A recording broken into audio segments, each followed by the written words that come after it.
بسم الله الرحمن الرحيم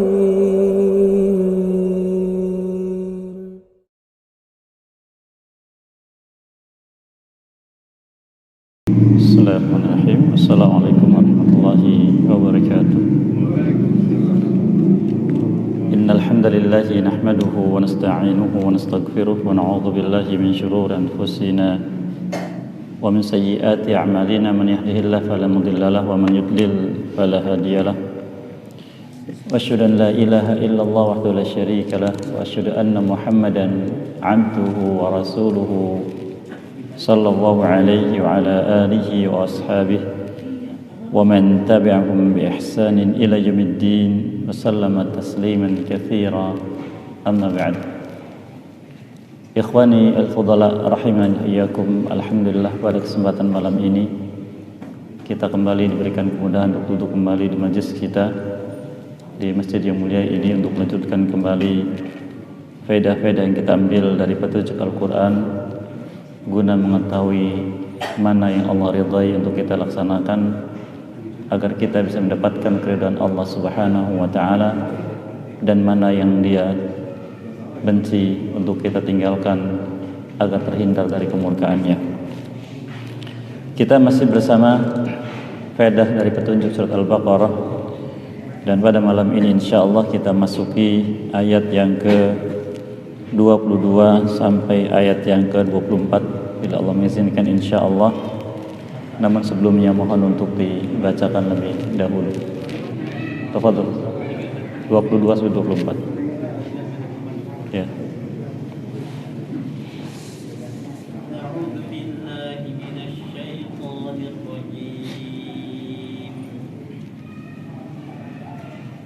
الذي جعل لكم الأرض فراشا والسماء بناء وأنزل من السماء ماء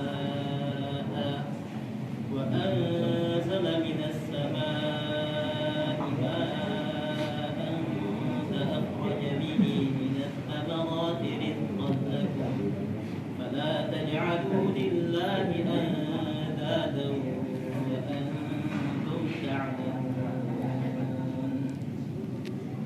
وإن كنتم في ريب مما نزلنا على عبدنا فأتوا بسورة من مثله وادعوا شهداءكم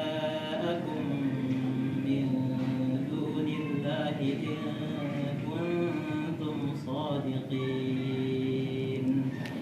فإن لم تفعلوا ولن تفعلوا فاتقوا النار التي وقودها الناس والحجارة أعدت للكافرين.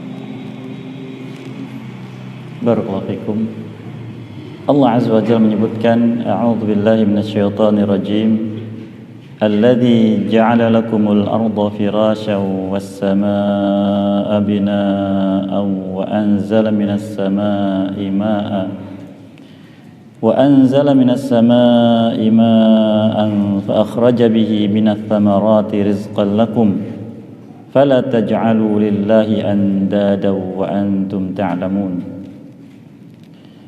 Dialah Allah Subhanahu wa taala Rabb kalian yang telah menjadikan untuk kalian bumi ini terhampar sebagai tempat untuk kalian berpijak dan kalian hidup. Was-samaa'a binaa'a, dan langit sebagai bangunannya yang ada di atas manusia. Wa anzala minas samaa'i maa'a, dan menurunkan dari langit air, yaitu hujan. Fa akhraja bihi minats thamarati rizqan lakum, maka dengan air hujan tersebut Allah mengeluarkan buah-buahan sebagai rizki untuk kalian. Fala taj'alu lillahi andada, maka setelah kalian yakin tentang hal tersebut, janganlah kalian sekali-kali menjadikan untuk Allah sebagai tandingan yang diibadahi dan diagungkan. Wa antum ta'lamun, sedangkan kalian mengetahui bahwa yang melakukan itu semua adalah Allah Subhanahu wa taala. Wa in kuntum fi raibin mimma nazzalna ala 'abdina fa'tu bi suratin min mithlihi wad'u syuhada'akum min dunillahi in kuntum shadiqin. Dan jika kalian dalam keraguan akan kebenaran dari apa yang telah kami turunkan kepada hamba kami, yaitu Nabi Muhammad sallallahu alaihi wasallam, maka hadirkan oleh kalian yang kalian buat sendiri dengan satu surat saja semisal dengan yang ada pada Al-Quran ini. Kemudian serulah saksi-saksi kalian atau teman-teman kalian selain daripada Allah untuk membantu membikin semisal satu surat Al-Quran ini, jika betul kalian benar dalam tuduhan kalian. فَإِنْ لَمْ تَفْعَلُوا وَلَنْ تَفْعَلُوا فَاتَّقُوا النَّارَ الَّتِي وَقُودُهَا النَّاسُ وَالْحِجَارَةُ وَأُعِدَّتْ لِلْكَافِرِينَ. Maka jika kalian tidak bisa melakukannya, menghadirkan walau satu surat semisal yang ada dalam Al-Quran, dan sekali-kali kalian tidak akan pernah bisa melakukannya, maka saat itu hendaklah kalian bertakwa kepada Allah, takut kepadanya akan azab api neraka yang disediakan untuk orang-orang semacam kalian, yang bahan bakarnya adalah manusia dan bebatuan, dipersiapkan bagi orang-orang yang kafir. Ayat-ayat yang mulia ini Allah Subhanahu wa ta'ala menjelaskan tentang rububiyahnya, yang itu menjadi dalil, menjadi syarat atau menjadi alasan Allah mengapa diibadahi oleh makhluknya. Kemudian setelah itu Allah menjelaskan tentang maksud dari diutusnya Nabi SAW dan diturunkannya Al-Quran, itu menjelaskan kepada manusia akan uluhiyahnya Allah di samping rububiyahnya. Kemudian Allah pun mengakhiri dengan ancaman bagi siapapun yang tidak mau beriman terhadap Al-Quran dan tidak mau mengikuti Nabi Sallallahu Alaihi Wasallam. Di ayat sebelumnya, yaitu ayat yang ke-21, Allah menyebutkan seruan pada manusia agar manusia beribadah kepada Allah yang dia diibadahi karena sebagai Rabb. Di ayat tersebut Allah menjelaskan makna dari Rabb, dan Rabb ini sudah kita lewati faedahnya, nama khusus dari Allah Subhanahu wa ta'ala yang tidak boleh digunakan oleh makhluk baik sebagai nama atau sebagai julukan. Oleh karenanya di antara bentuk iman kita kepada Allah adalah beriman bahwa Allah memiliki Asmaul Husna, yang dia itu Allah Subhanahu wa ta'ala meminta pada kita atau memerintahkan kita ketika memanggilnya, khususnya dalam doa, agar memanggilnya dengan salah satu dari Asmaul Husna. Bila kita tetap menggunakan selain nama dari Asmaul Husna, maka diancam oleh Allah Subhanahu wa ta'ala. Allah firmankan di akhir surat Al-Isra, "Qul id'ullaha aw id'ur rahman ayyamma tad'u falahul asmaul husna." Katakan wahai Muhammad SAW pada manusia, silakan kalian panggil Allah dengan namanya Allah atau nama lainnya Ar-Rahman. Nama manapun kalian manggil Allah, dia punya Asmaul Husna, silahkan dengan nama-nama itu. Ayat yang mulai ini selain penegasan bahwa Allah memerintahkan hambanya ketika memanggil Allah hendaknya dengan Asmaul Husna, yang kedua juga menjelaskan bahwa Allah memiliki nama-nama khusus, yang nama-nama itu tidak boleh digunakan untuk makhluk kecuali dari sisi penghambaan. Di sini dua nama khusus yang senantiasa beriringan, yaitu Allah dengan Ar-Rahman. Namanya Ar-Rahman sering Allah sebutkan dalam Al-Quran berulang. Bahkan Allah turunkan satu surat khusus diberi nama dengan Ar-Rahman, menegaskan bahwa Ar-Rahman adalah Allah Subhanahu wa ta'ala. Di mana pada zaman itu Sebelum Nabi SAW diutus, ada seseorang di Madinah dijuluki dengan Rahman, yang kemudian dia ini mengaku sebagai nabi, yang akhirnya diperangi oleh Abu Bakar As-Siddiq radhiyallahu anhu dan terbunuh, yaitu Musailamah Al-Kadzdzab. Dia juga dengan Ar-Rahman.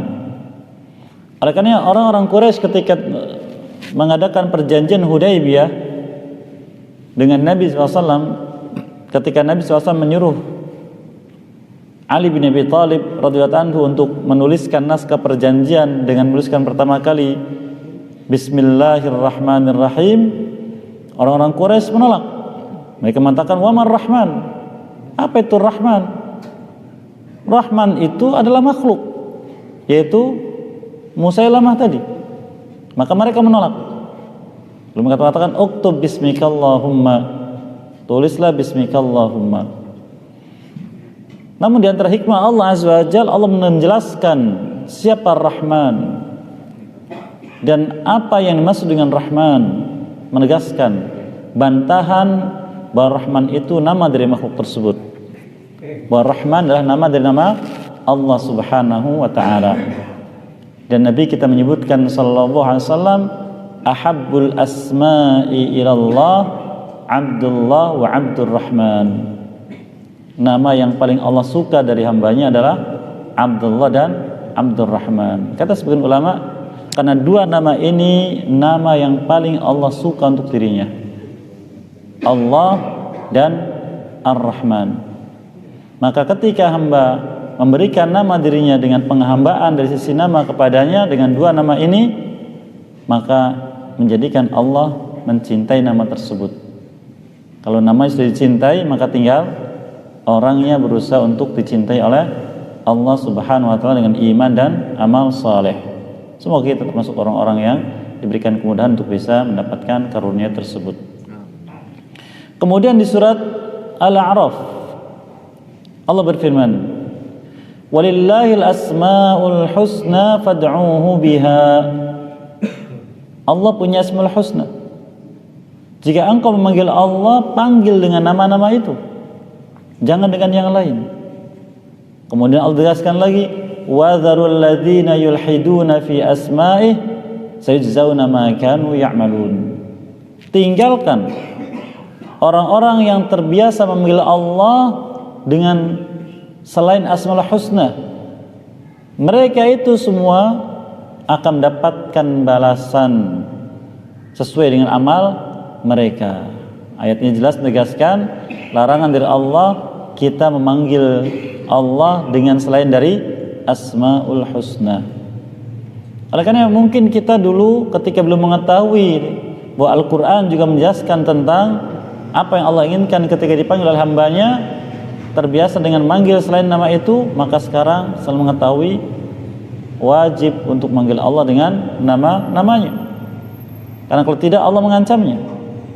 Yang biasa kita manggil dengan nama apapun, ya, maka sekarang kita panggil dia dengan asmaul husna.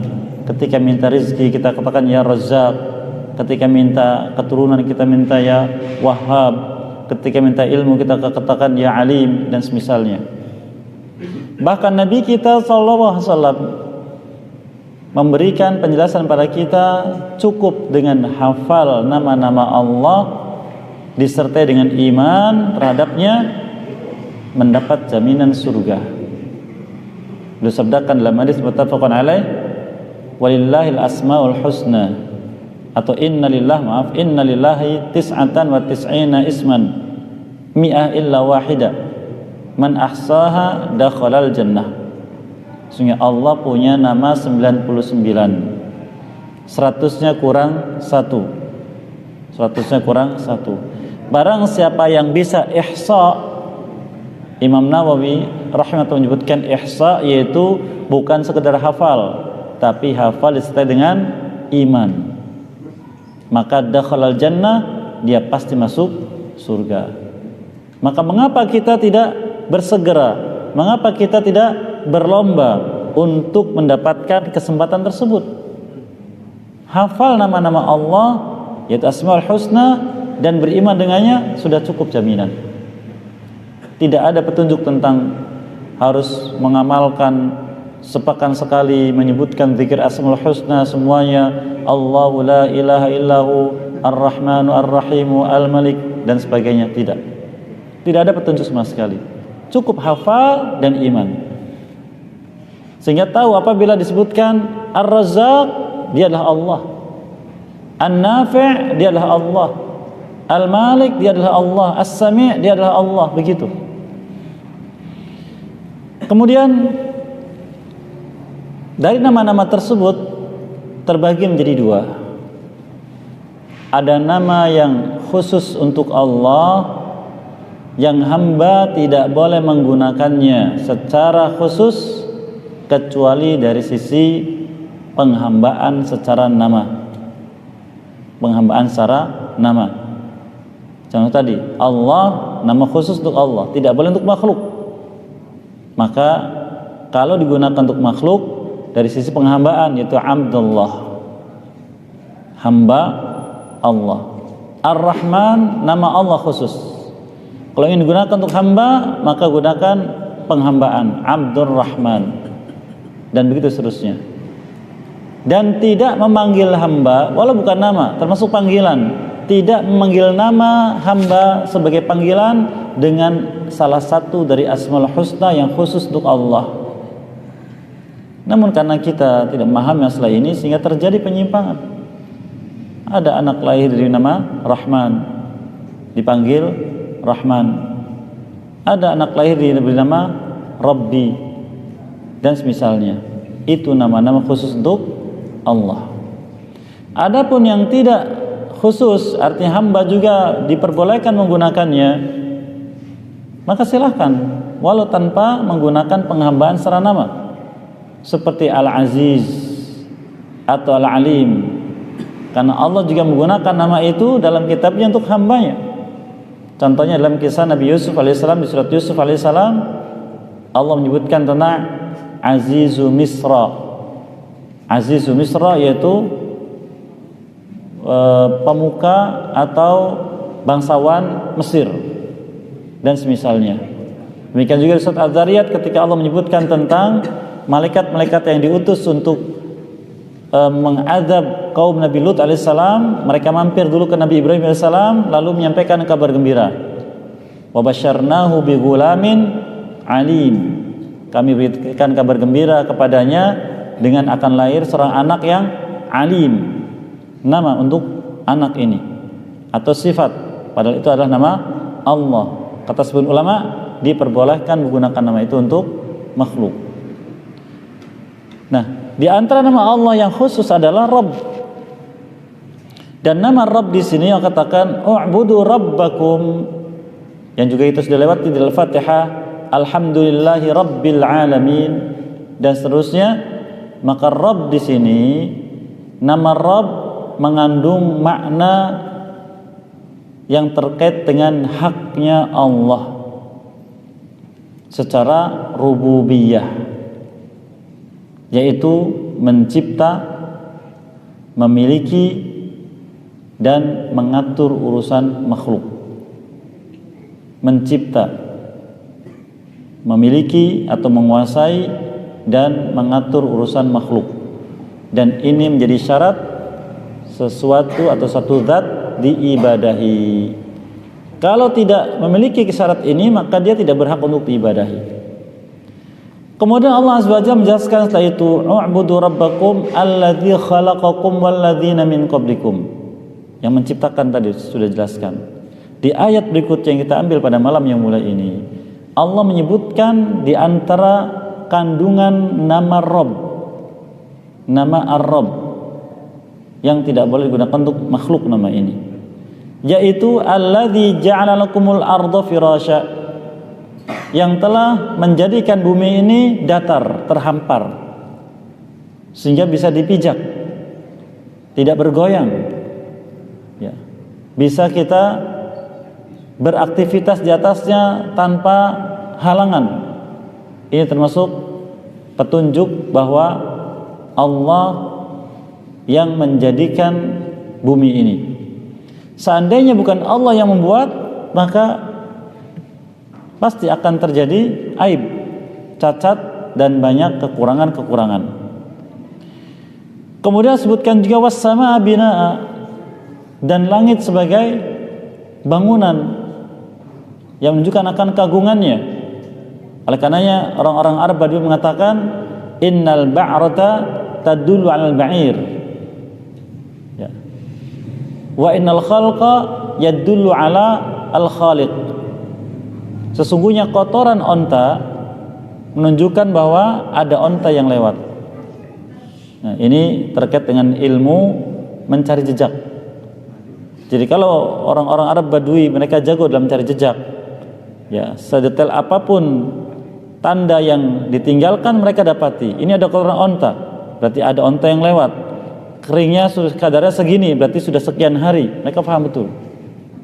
Sehingga mereka dalam mengakui adanya pencipta alam semesta, mengakui adanya Allah, sehingga mereka beriman kepada Nabi SAW. Karena Nabi SAW mengajak manusia beriman kepada pencipta alam semesta, menghantarkan kepada melihat alam semesta. Maka mereka mengatakan innal ba'rata tadullu 'alal ba'ir, kotoran onta menunjukkan akan adanya onta, wa innal khalqa yadullu 'alal khaliq, bahwa adanya makhluk menunjukkan adanya penciptanya. Dan ayat-ayat yang menjelaskan tentang ini banyak sekali. Jadi kalau kita sudah mulai ragu, sudah mulai galau dan jauh dari keimanan kepada Allah, lihatlah alam sekitar ini. Bahkan ayat semacam ini Allah sebutkan berulang. Di antaranya di surat Al-A'la sebutkan afala yanzuruna ilal ibil kaifa khuliqat. Tidakkah manusia melihat hewan yang namanya onta bagaimana dia diciptakan? Bahkan onta ini hewan luar biasa, dia mampu sebulan tanpa minum. Walaupun sekali minum dia bisa sangat banyak. Dan juga dia hewan yang memiliki kemampuan daya ingat luar biasa. Hewan yang langka. Bahkan kotorannya pun diperintahkan Nabi SAW untuk diminum sebagai obat. Ya, sampai sebagian dari ahli dalam obat-obatan atau ahli kimia, mereka meneliti kotoran onta. Sampai Nabi SAW merintahkan untuk meminum air kencing onta, bukan kotoran, air kencing onta untuk obat. Ada apa dengan air kencing onta? Mereka teliti dan mereka mendapatkan jawaban. Harusnya ilmu-ilmu yang terkait dengan alam semesta ini menghantarkan pada iman kepada Allah Subhanahu wa taala. Namun karena hawa nafsu dan kekufuran, maka manusia tidak dihantarkan dengan apa yang mereka dapatkan dari mukjizat Nabi kita SAW untuk beriman kepada Allah. Allah katakan afala yanzuruna ilal bil kaifa khuliqat wa ilas samai kaifa rufi'at. Ke langit ditinggikan bagaimana? Wilal jibali kaifa nusibat. Gunung tinggikan. Demikian juga wal ardi kaifa sutihat. Bumi dihamparkan. Fadzakir, maka ingatlah itu semua ada yang menciptakan dan mengatur. Demikian juga firmankan surat Az-Zariyat, Allah menyebutkan wa fil ardi ayatul lil muqinin. Di bumi ini ada tanda keagungan Allah untuk menguatkan iman kepadanya bagi yang yakin. Wa fi anfusikum afala tubsirun. Bahkan pada diri kalian sendiri tidakkah kalian mengambil pelajaran bahwa Rabbis sama'i wa fis sama'i rizqukum wa ma tu'adun, dan di langit itu ada rezeki kalian, jangan takut tidak kebagian rezeki. Di langit rezeki kalian itu. Wa ma tu'adun, dan apa yang dijanjikan kepada kalian itu surga. Ini diantara penjelasan-penjelasan Allah Subhanahu wa ta'ala. Oleh karenanya di antara yang diinginkan dari ayat-ayat semacam ini adalah agar kita senantiasa mengingat Allah dengan hati, dengan lisan, dan dengan perbuatan yang disebut dengan zikir. Jadi setiap kali kita lihat ada kejadian-kejadian di alam, kita ingat kepada Allah. Ini semua diatur oleh Allah. Oleh karena ketika hamba bisa seperti itu, mengaitkan setiap kejadian yang dia dapat, keadaan yang dia alami dengan penciptanya, dengan pengaturnya, maka hidupnya tidak akan lepas dari takwa dan tawakal. Takwa dan tawakal. Takwa itu dia takut kepada Allah bila saya menjalani hidup menyimpang dari ketentuannya. Tawakal ketika menjalani hidup berharap sesuatu kepada Allah, tidak menyandarkan pada kemampuan diri, tidak kepada manusia, tidak kepada apapun. Oleh karena Allah menjamin bagi siapapun yang hidupnya bisa bertakwa dan bertawakal, maka segala kebutuhan akan Allah penuhi. Allah firmankan di surat At-Talaq, "Wa may yattaqillaha yaj'al lahu makhraja wa yarzuqhu min haitsu la yahtasib wa may yatawakkal 'ala Allah fa huwa hasbuh." Barang siapa yang bertakwa kepada Allah, Allah akan berikan solusi masalah yang dia hadapi dan rezeki yang tidak pernah disangka. Demikian juga barang siapa yang bertawakal kepadanya, Allah pasti berikan kecukupan. Nah, sulit untuk bisa menjangkau dua keadaan ini. Sampai betul-betul mengenal Allah, yakin bahwa segala sesuatu ini diatur oleh Allah, ditetapkan olehnya, kita hanya menjalani dengan takwa dan tawakal. Jangan sampai menyimpang, karena kalau tidak, yaitu kalau menyimpang akan diancam dengan azab Allah Subhanahu wa taala. Dan jangan sampai bangga diri dengan kemampuan diri, karena semua itu diatur oleh Allah, sehingga hidupnya menggantungkan kepada Allah dengan tawakal. Ini buahnya. Dan dengan takwa dan tawakal tersebut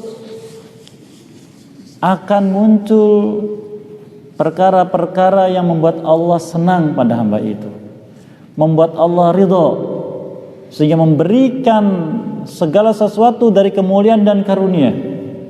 Apa itu? Syukur dan sabar. Syukur dan sabar. Tapi hatinya isi dulu dengan takwa dan tawakal. Akan muncul syukur dan sabar.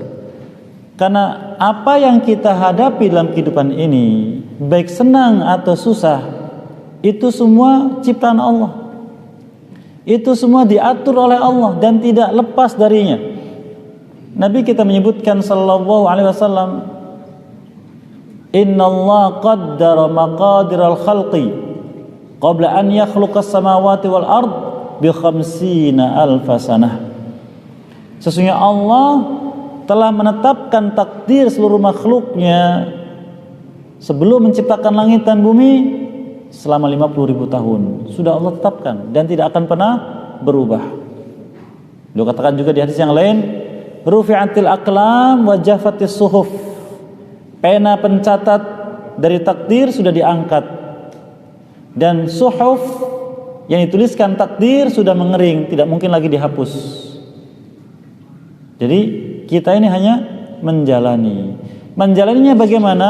Mengikuti aturan Allah, itulah takwa. Kemudian berharap balasan dari Allah, yaitu kebaikan, itulah tawakal. Sehingga ketika mendapatkan yang diinginkan dari kebaikan, bersyukur. Ketika tidak mendapatkan atau sebaliknya keburukan, bersabar. Sehingga hidupnya antara syukur dan sabar. Antara ucapan alhamdulillah dengan ucapan innalillah. Sehingga kata Nabi SAW, "Ajaban li amril mu'min, inna amrahu kullahu khair. Walaysa dzaka li ahadin illa lil mu'min. In asabatu sarra syakara fakana khairan lahu, wa in asabatu dharra sabara fakana khairan lahu." Mengagumkan hidupnya orang beriman. Hidupnya semuanya baik dan itu tidak dijumpai kecuali hanya ada pada diri orang beriman. Jika dia hidupnya lapang, penuh kesenangan, penuh nikmat, dia bersyukur, maka itu baik untuknya. Di mana sisi kebaikannya?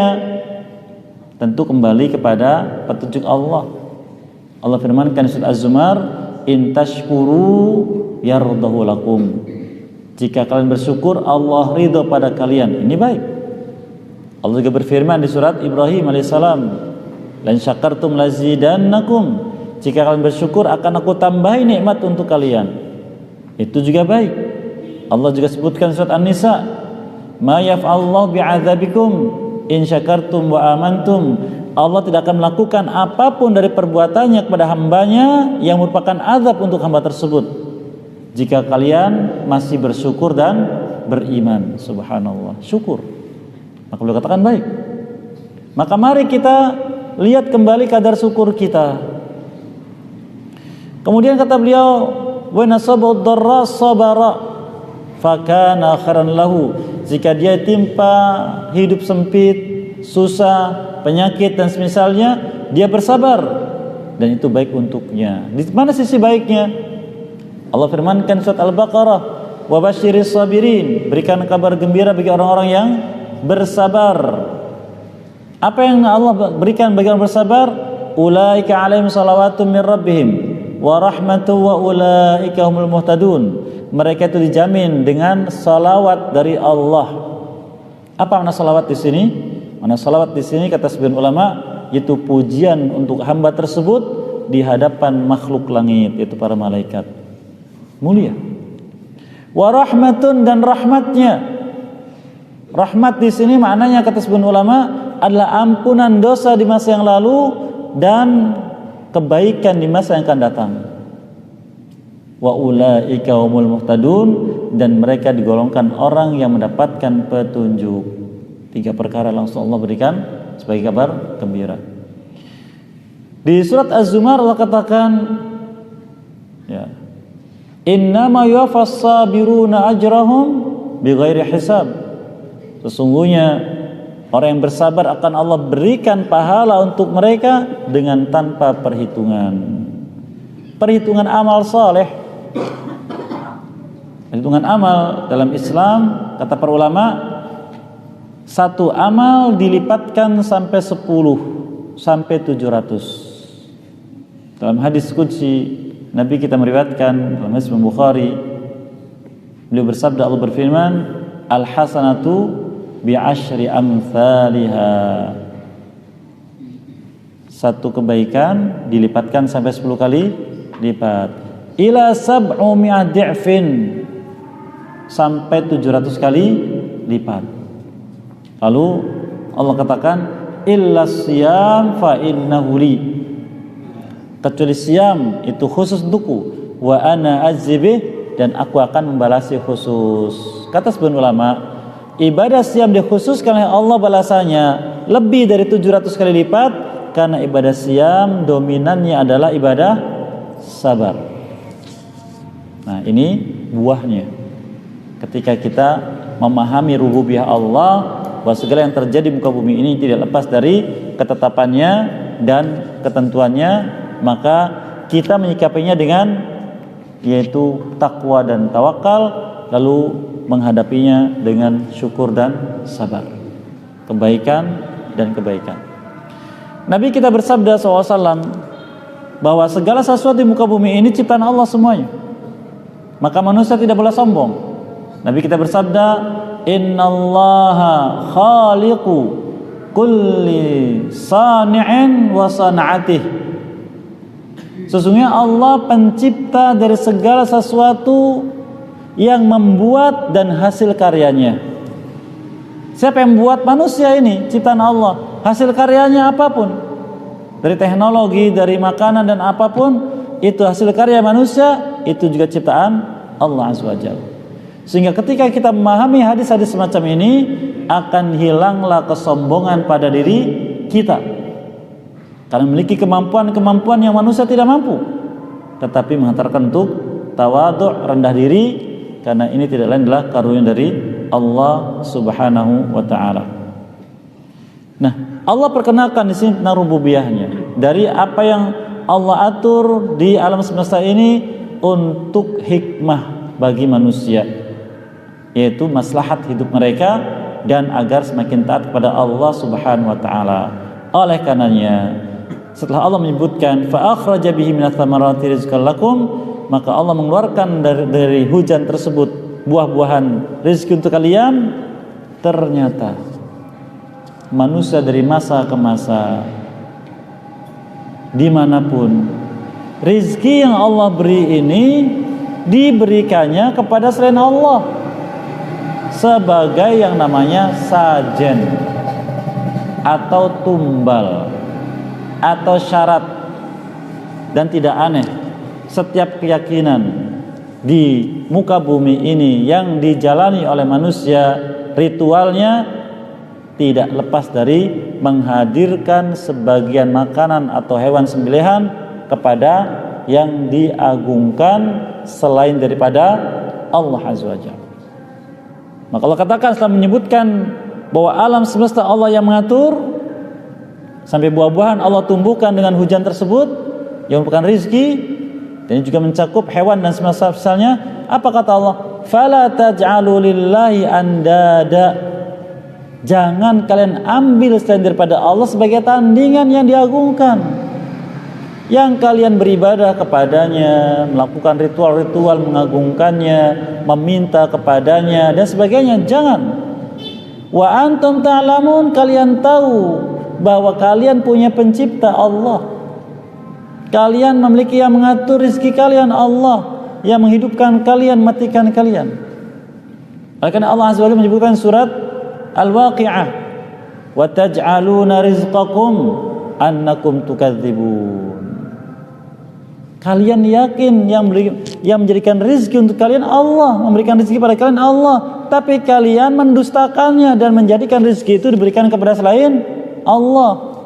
Menyembelih dalam rangka agar selamat dari gangguan makhluk-makhluk tertentu. Menyembelih sebagai ungkapan syukur karena bisa panen raya. Banyak sekali. Maka apabila meyakini itu akan sampai kepada Allah, Allah membantah. Kalau beralasan, tapi dalam Islam kan ada juga ibadah penyembelihan seperti akikah, seperti udhiyah, penyembelihan hewan di hari Idul Adha dan semisalnya. Maka jelaskan surat Al-Hajj, la yanalallaha luhumuha wala dima'uha walakin yanaluhu taqwa minkum. Tidak akan sampai pada Allah dari sembilan kalian itu baik dagingnya atau darahnya, tidak. Tapi yang sampai itu adalah nilai takwa kalian. Mengapa kalian mau melaksanakan itu? Karena ini kebiasaan orang jahiliyah dahulu, ketika menyembelih hewan, baik nazar atau apapun, mereka kumpulkan darahnya lalu dioleskan di berhala-berhala. Lalu dari dagingnya diambil, disimpan tempat tertentu. Ini pun terjadi pada manusia pada umumnya. Allah juga menegaskan di surat Az-Zariyat, "Wa ma khalaqtul jinna wal insa illa liya'budun."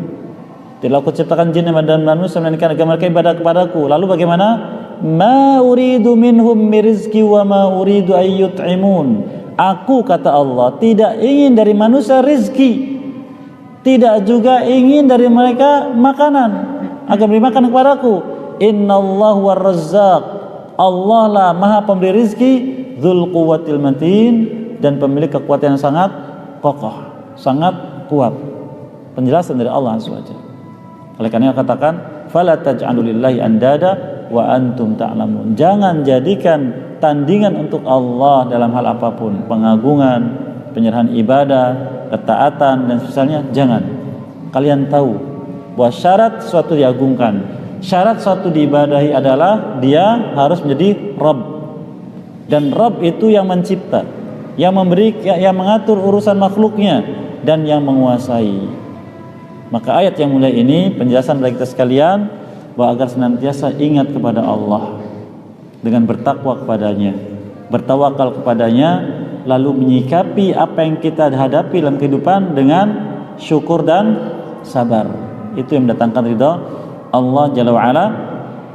Ini barangkali bisa kita ambil faedahnya. Ada pun dua ayat berikutnya insyaallah di majlis berikutnya mudah mengizinkan. Apa yang baik semoga diberkahi dan dimudahkan untuk bisa mengamalkannya. Apa yang keliru semoga dimaafkan dan diampuni dosa kita sekalian.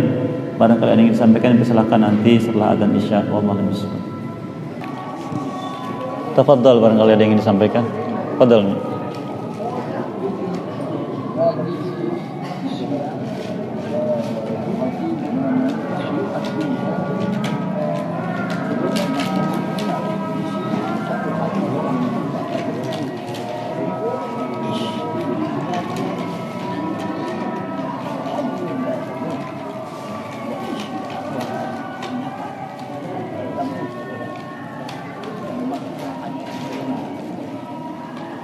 Baik, barakallahu fikum. Tentang sifat dunia, Nabi kita berwasiat kepada anak pamannya Ibnu Abbas radhiyallahu anhuma, kun fid dunya gharib au abir sabil.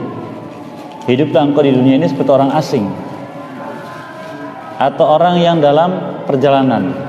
Artinya singkat sekali. Sehingga sebagian ulama mengatakan bahwa hiduplah di dunia ini seakan-akan engkau tidak akan mati. Ini sebagai bentuk tamak untuk beramal saleh, bukan tamak untuk mengumpulkan dunia. Sebagaimana kata Ali bin Abi Thalib radhiyallahu anhu, "Inna lil dunya abna wa inna lil akhirati abna." Dunia ini punya pencarinya, pengikutnya. Akhirat juga punya pengikutnya. Wad dunya tamsi mudbirah wal akhiratu tamsi muqbilah. Sedangkan dunia berjalan mundur, menjauh, dan akhirat berjalan maju, mendekat. Maka apa wasiat beliau?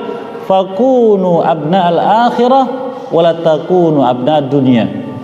Jadilah para pencari akhirat dan jangan menjadi pencari dunia.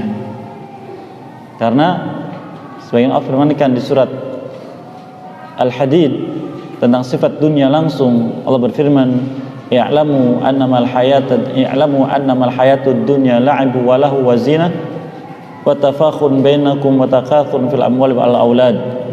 Ketahuilah bahwa dunia itu yang sibuk dengannya isinya tidak lain adalah hanya main-main, lalai, berhias, berbangga sesama kalian, dan perbanyak anak-anak dan keturunan. Allah misalkan, kamathal ghaithin a'jabal kuffara nabatuh, seperti sebatang pohon yang ditanam oleh seorang petani yang kemudian dia tumbuh subur sehingga a'jabal kuffara nabatuh, membuat penanamnya kagum. Kufar di sini bukan orang kafir, bukan, tapi petani kagum yang menanamnya. Tsumma yahiju, tapi dalam bertahun dia menjadi layu. Fatarahu musfarra layu wa yaj'aluhu khutama, lalu menjadi gosong dan mati. Wa fil akhirah, itu dunia. Sedangkan di akhirat isinya cuma dua, adzabun wa maghfiratun minallah wa ridwan. Adzabun syadid wa maghfiratun minallah wa ridwan. Azab yang keras, ampunan dari Allah dan keridhaannya. Mau pilih yang mana? Dunia begitu. Oleh karena Allah berwasiat, wa mal hayatud dunya illa mata'ul ghurur. Dunia tidak lainlah kesenangan yang menipu. Kata Nabi SAW, inna dunya hulwatun khadirah. Dunia ini hulwah, manis, siapapun akan suka. Khadirah, hijau, menyenangkan. Sehingga orang yang sudah terbawa arus dunia sulit untuk meninggalkannya kecuali dengan iman. Kecuali dengan iman, yaitu dunia digunakan untuk mendapatkan akhirat. Oleh karena Allah juga berfirman surah Al-A'la, bal tu'thirunal hayatad dunya wal akhiratu khairu wabqa. Bahkan kalian lebih mengutamakan kehidupan dunia, padahal akhirat lebih baik dan lebih kekal.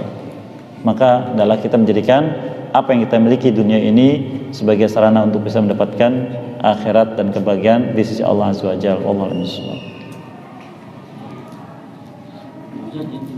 Fadhal. 50.000 tahun takdir sudah ditentukan itu.